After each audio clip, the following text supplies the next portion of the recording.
Hello, this is Danny from CG Dreams, and today we're going to be looking at vector displacements inside ZBrush to Cinema 4D using the Redshift render engine. First thing that we need to do is we need to talk about the preparation for the mesh itself. In this particular case, I've intentionally removed, as you can see, the ears and the nose so that I can put this back on purely using vector displacements.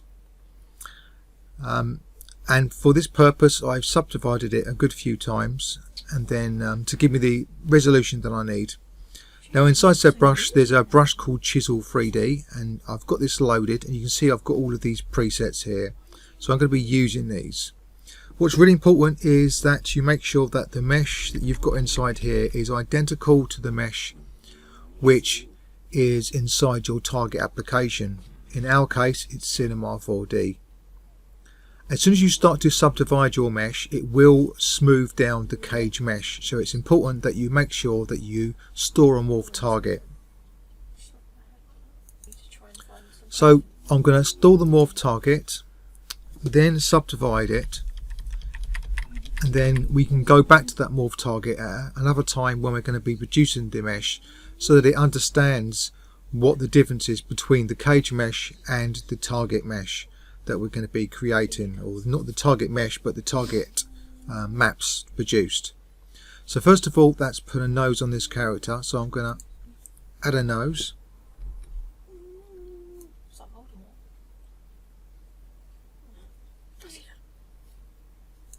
and I'm also going to add some strange looking ears.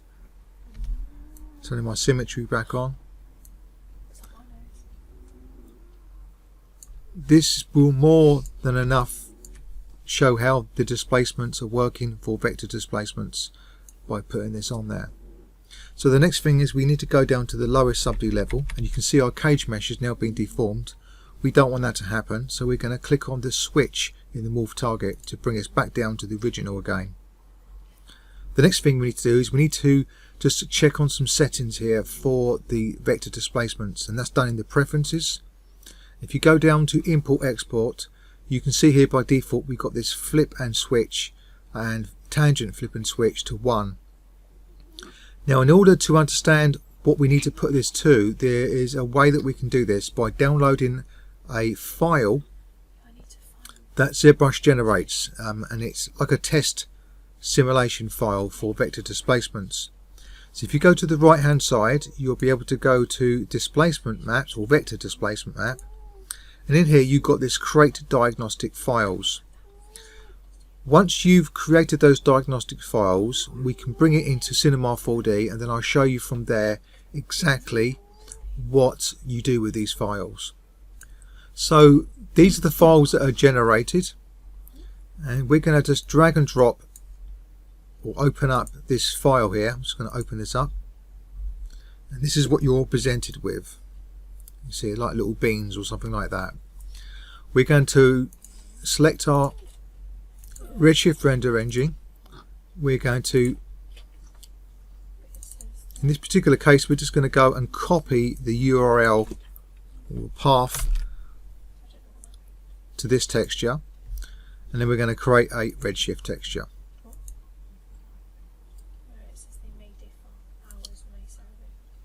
Go to that Redshift material, we can drag and drop that on there, open it up,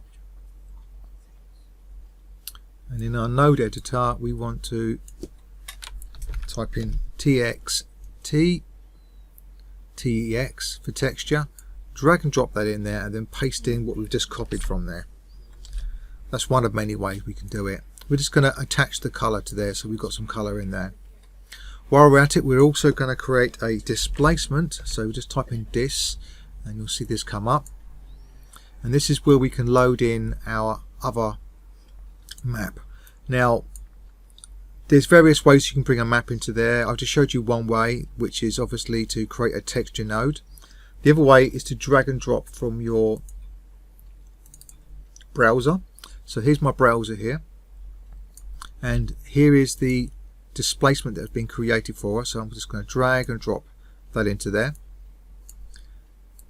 and then we're going to just connect this from the output color to the texture texture map. As they're color coded, it makes it easy for you to know when you've got a correct connection there. Now, selecting the texture, we need to make sure that it's definitely using the gamma of 1, so we enable gamma override, and that's all we really need to do into there.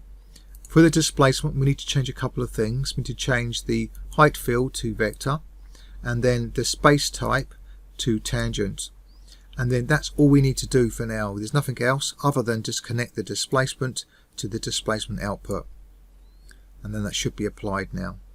That sets up a material. The next thing we need to do is we need to apply that material now in our viewport, and I believe we've already done that now. So we're just going to load in our IPR, which is from the Redshift menu, IPR.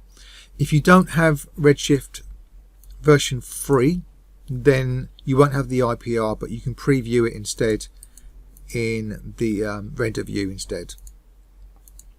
So I'm just going to hit the IPR preview. You can see here at the moment we've got absolutely nothing happening, and this is because we haven't got a tag put on the object. So we're going to select the object, right click, go to Redshift tags, and then within there you've got this Redshift object tag.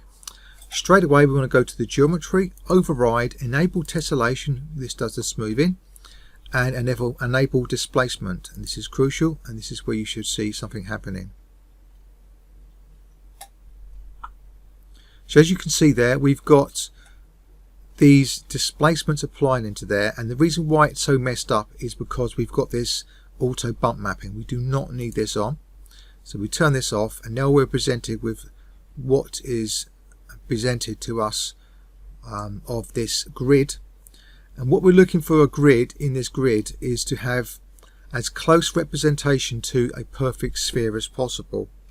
So aside from all of the artifacts and all of these, if you look, you'll see that number 25, from that view anyway, appears to be perfect. So 25 is the number that we need to put into ZBrush. So when we go into ZBrush, we go back into these settings, and then the flip switch needs to be 25 for that and 25 for that, okay, for the tangent as well. Now we are set up to go to the next stage.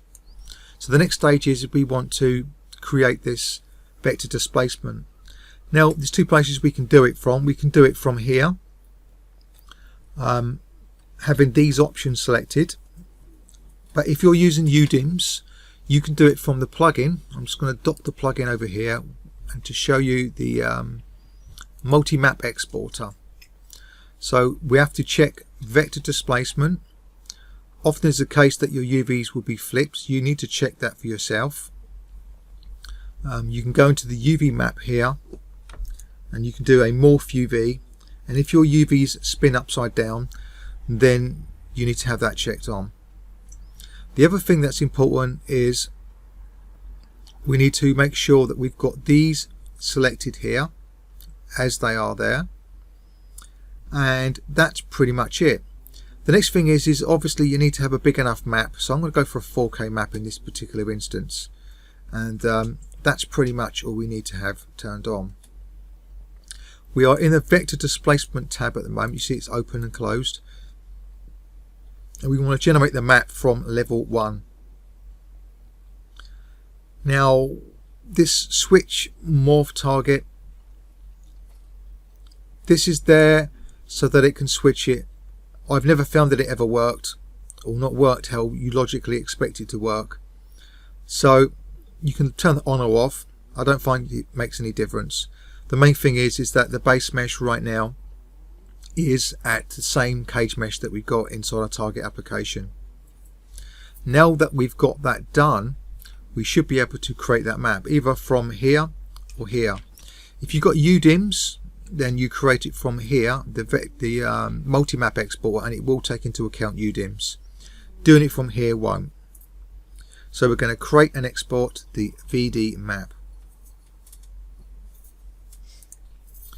So it's been created now, and we're just going to go and look at what is created for us. So we've got this EXR file. This EXR file is what we're going to load into our setup within Cinema 4D. So let's hop over into Cinema 4D. So we're in Cinema 4D. I'm going to go back to the project which has got this NIX in it, and we're going to start from scratch with a brand new material so that we can set things up. So this is exactly the same mesh, cage mesh, as we had inside ZBrush. So the first thing we need to do is we need to select the object, right click, and then we need to add a Redshift tag. See Redshift object. Once you've done this, we immediately want to go to the geometry, override, enable tessellation. This is our smoothing. This replaces our subdivision surface object or tag, and then we need to enable displacement. Now you see I've got the displacement set quite high. We're going to put it down to the normal preset level, and then we can work from there. With vector displacements, we do not want auto bump mapping turned on because it will look very strange. The next thing is we need to create a material, so we're going to go and create a material just as we did for the test file. Drag and drop that onto the object, and then we're going to start working in here. We can do exactly the same thing as before. We're going to grab a displacement node, and I'm going to drag and drop from my browser the vector displacement. We're going to plug this in to the displacement, and then we're going to plug the displacement into the displacement of the output. As before, we need to make sure we change the height field to vector, and the space type is going to be changed not object but to tangent. This should be all we need to do, other than make sure that we've got the gamma set to 1. Just in case it doesn't do that, I always force it by an override. So with this setup, we should be able to now test this and see how this looks.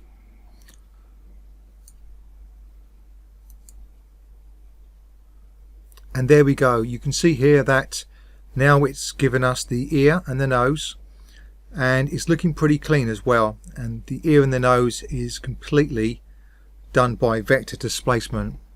So let's just have a look at a different angle there so we can really see just what kind of job it's doing of that.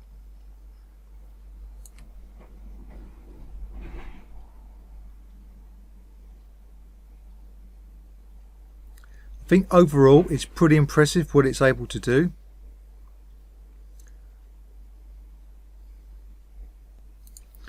Keeping in mind exactly what we're coming from here, you can see this. There's a vast difference between what we've got in here and what it's able to do with this.